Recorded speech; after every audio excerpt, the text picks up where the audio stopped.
Piccolo, you were the chosen one. You were supposed to be there alongside with Vegeta and Goku. You were supposed to be there, man. Side by side. It's like, nah, we don't need Saiyans to clean this up. Now, I just need the good old Greenie here to take care of everything. And it's just like, fucking Frost, man. You piece of shit. Once a Freezer, always a Freezer. Man, even if you don't go from any universe, you go from universe 1, 2, 3, 4, 5, 6, 7, like, all of them are scumbags. It's just a simple fact there. So, yeah, I'm upset to talk about this episode, but let's get straight into it because, ooh, yeah, there were some elves that were happening.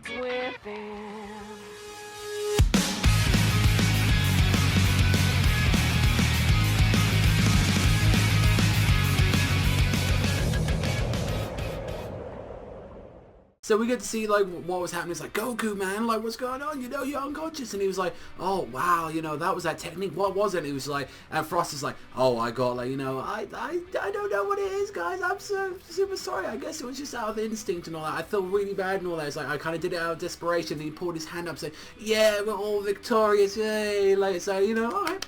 Alright, and I understand that. And then he goes to, like, I really do appreciate that Chi-Chi went down there. And it was like, you know, she was really worried about her husband. I thought, that was a nice little touch into there. I remember saying that in the Raw. That's a nice little touch, you know, she really cares for her man. And when he goes up to apologize to, like, Bear, like, and I love it. Just Champa just yucking it up. He's like, ah, that's the shit right there. It's like, Beerus, you fucking lost. No, no. I'm like, and Beerus is like, oh,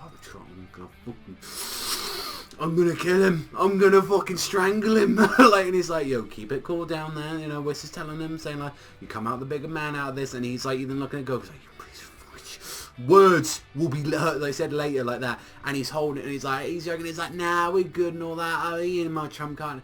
And it's the same thing as I said, Goku, why did you take it easy? Like, he was like, oh, I thought I could beat him in Super Zone.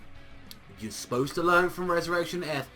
Don't go easy on your opponents. You gotta take things a little bit serious. I mean, the fate of the entire universe either being swapping around into a different universe, not to mention as well the whole fact that Beerus gets these balls. Like, you can't do the same when it comes to Beerus. I mean, fuck's sake. I will say though, at least the animation really held up on this episode. I will say that. Now, here comes the whole thing with Piccolo. Piccolo is the next one to go against Frost, and just the way that, like, this thing, you can either say this as sarcasm, or this is like, if Piccolo actually said this, I'm gonna be like, oh my fucking god, Piccolo. He's like there saying like, oh, I like, how does it look, Goku? Do you think I can beat him? And he's like, Goku, like, I'm like, wow, what a dick. And he's just laughing, nah, you can't beat him. He's like, wow, and all that, maybe I might do something and all that, until like Vegeta gets out on here.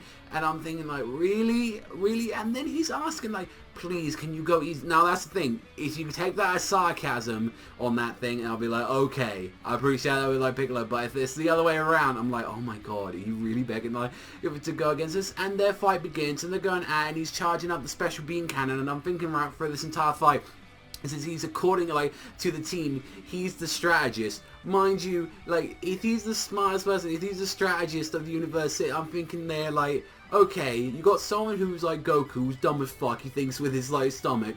You got Vegeta that like thinks like all he has in his mind is pride.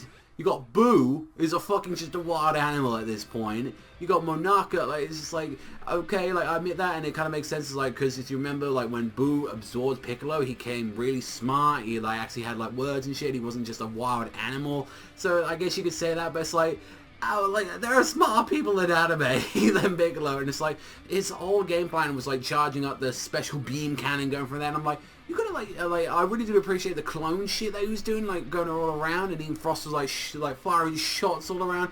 I'm like, why don't you use, like, Hellzone Grenade to, like, lock him down or something like that? But use something that's actually very clever. Obviously, I haven't seen all of Dragon Ball, like, yeah, I'm still getting through it, but one thing that I actually didn't even get bring back, like, a lot in Z and all that, I believe, like, the only time you really got to saw the whole stretching the Namekian arms from Piccolo is, I believe it was either in the Cooler movie or the Lord Slug movie that he pulled it off, and he's like, I'm gonna grab you and use the special beam cannon, because he was like trying to count his concentration. He was like, alright then, I'm gonna fucking blast you and all that. And then here comes the little bullshit again with what Frost did, and it was like, oh, here we go. And even Jocko, he noticed this from the first round, and he was just pretending to say like, oh, I'm just gonna get up on the, like, see Vegeta's seat and all that, see what's going on. But Jocko, he called it out, and he was like, no, that's bullshit. After like Piccolo having a hole through his chest, which by the way, red blood as well, so that's a bit of the continuity area right there. But it's like, when he goes out and he injects it, it's like, oh, this little needle is like, is in his little arm, and he's like, wow, and like even the referee touches it, and he's like going through that, and it's like, yeah, this is bullshit, you shouldn't be having this, like, this is disqualified, and he's like, but it's part of my body, and it's like, no, that was forced, like, that was none of that bullshit on that end, you know, for us, none of that, and he was like, and found out his real, actual plans for that was, oh, by the way, Frost is a massive dick. Once a freezer, always a freezer. And turns out what he's been doing, he's not a good guy at all. He's actually the space pirate that's been causing all the stuff that's been going on. And then what happens is he takes these war-torn countries and then sell them back to people at a higher price. And it's like, you motherfucker. And like how he's like, oh, but what about when we went to Planet Mayonnaise? You know, we was like doing this stuff. And it's like, bitch, that was all me. And he just laughs off and he's like, I'm going to do that. And the Vegeta is like, no. You know, Piccolo's going to take that, like, you know, he's going to accept the loss, and I'm going to go down there and teach him some manners. And, you know, like, Piccolo, I'm like, he just goes, alright. Like, what, like, to me, it's like, that's the one bit that annoyed me about the episode more than anything. It was like, why would Piccolo ever say that? Like, you know, oh, I don't want to fight and all that, no, I'm good. And so it's like, wait a minute, like, Piccolo never took any shit from Vegeta.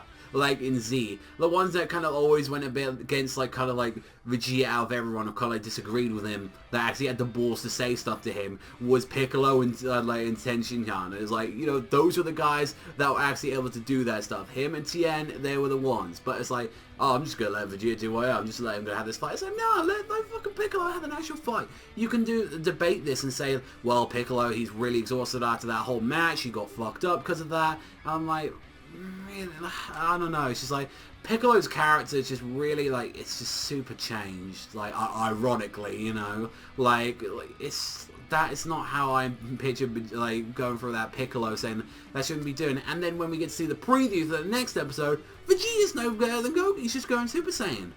Like, go at your fucking finest, like that's what you had to learn from this shit. So I'm thinking like, what was the kind of point, like, as well, of Resurrection of Earth if we were just gonna have another Frieza, like, on there? And it's like, and there was a speculation, oh, he might have the blue, like, he might have the gold form. It's like, oh, please, I want the cooler armor. I want the cooler armor from, like, the fucking first Cooler movie. Give me that. That's what I want to see. That badass fucking armor form. That's what I want. I used to love that movie back in the day as a kid and all that. Albeit I hadn't seen it in a while, but it's like, that's what I want to see. But it's like, yeah, like, that's the thing, like, albeit, like, I've complained about animation, that's been one of the most things I've complained about, on, like, with Super. This time is more, like, story, right? Like, I enjoyed the fight, I guess. It's just everything with Piccolo's character is just a little bit weird in that episode. Like, that's the biggest thing. Like, the whole bit of Beerus and, like, Champa yucking it up, that was hilarious. I enjoyed that nice little bit we saw with Chi-Chi. I'd like to say it's a good episode. I think I would even say, like, a 7. Maybe, but it's like, oh, I can't, like, that Piccolo stuff, I'm not even too sure, so I should give it a 7, it's like 6, like, it's just, like, Piccolo was one of my favourite characters, like, and it's just like, you're gonna do him dirty like that? It just feels like really shit. And then a lot of people confirming, it's the Vegeta and Goku show, it's just them, you gotta have the Saiyans, and I understand, like, Saiyan biology and stuff like that, but it's like, don't just leave it all to them. And, you know, we don't even know with Monarca. Like, Monarca might be a fucking joke with all we know. With the whole nipple thing. I hope not. I fucking hope not if, like, Vegeta goes down. Because we still got Hit, which that looks badass next week as well with the preview. But, yeah, I've kind of done enough, like, talking about this episode. Honestly, I'm just like, I kind of want to forget a bit about it now. But that's honestly, let me know what you think in the comment section down below. I'm so torn on the episode. Like, I did like the fight until the bullshit happened. And just Piccolo's character is just so fucking weird. Like, what the fuck? Like, you know, that I never think, like, Piccolo would do some shit like that. So, I don't know, like, it's like a 6, I think, to me. It was fine, but this isn't what we should be getting now, Dragon Ball Super. If we're gonna have, like, this shit now, like, but, well, look forward to Dragon Ball Super, or should I say the Goku and Vegeta show now, because, you know, there's just gonna be flashing the same guns everywhere now. But that's all from me, so thank you so much for watching as always, and I will catch you guys next time.